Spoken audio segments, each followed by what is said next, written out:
Alors, bienvenue dans cette vidéo où on va parler d'un problème récurrent dès que vous êtes à l'écrit sur une activité de type critique de produit, critique d'une œuvre, ou alors au contraire, vous exposez un projet ou un objet que vous avez vous-même conçu. Et vous parlez à la troisième personne du singulier. Vous avez besoin de faire un accord et d'utiliser un pronom que ce soit un pronom sujet ou un pronom complément d'objet ou éventuellement un adjectif possessif pour une personne qui n'existe pas.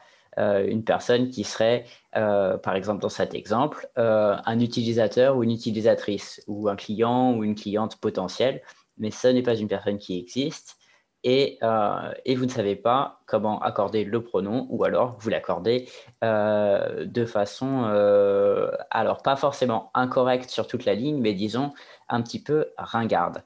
Parce que la première solution qui est généralement celle que vous utilisez, c'est d'utiliser he, his, him par défaut.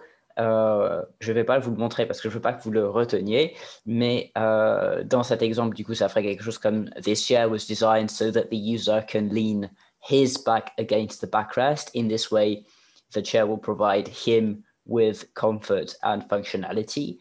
Et ça n'est pas grammaticalement incorrect, hein, on est d'accord, c'est acceptable. Mais en revanche, ça fait vraiment, ça fait ringard d'exclure par défaut toutes les utilisatrices ou éventuellement les personnes qui seraient de genre non binaire. Du coup, on évite d'utiliser le masculin par défaut en anglais pour une personne qui n'existe pas, une personne qui est quelqu'un de potentiel, on va dire.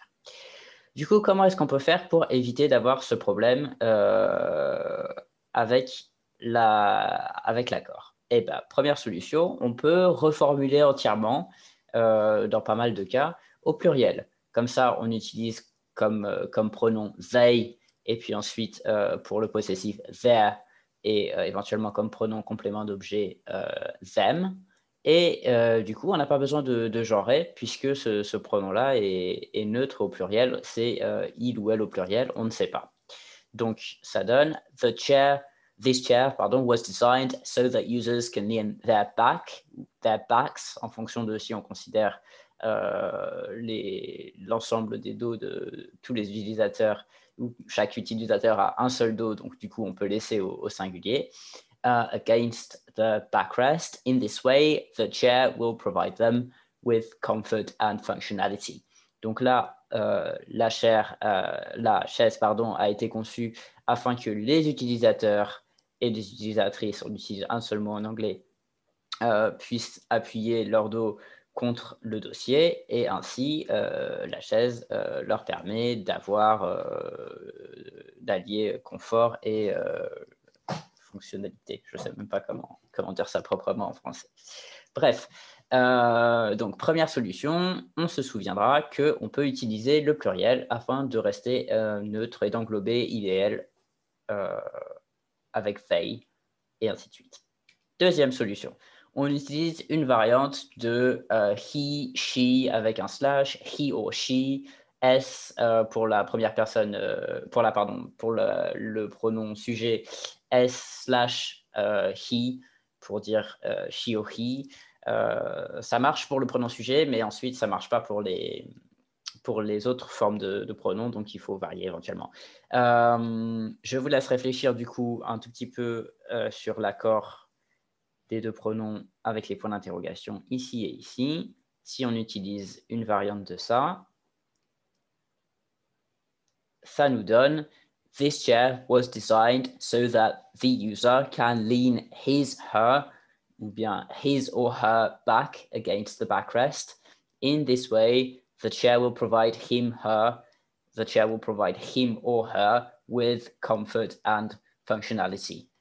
Donc voilà, deuxième option qui est parfaitement acceptable, utiliser une variante de he, she ou bien he or she. Euh, et on fait bien attention à ne pas se mélanger les pinceaux entre his et her pour l'adjectif possessif, donc son ou sa, son do. Euh, avec him et her, qui sont cette fois les pronoms compléments. Donc, la chaise lui permettra, lui en français, parce que c'est le seul pronom qu'on utilise, même si c'est une utilisatrice, lui permettra à lui ou à elle d'avoir confort et efficacité, fonctionnalité, ce que vous voulez. Troisième solution qui peut paraître un peu contre-intuitive ou un peu trop follement moderne, mais qui en fait est vraiment de plus en plus utilisée et on va le voir pas si nouvelle que ça, c'est d'utiliser they au singulier. Comme quand on dit par exemple everyone has their own pen to write. Tout le monde a son propre stylo.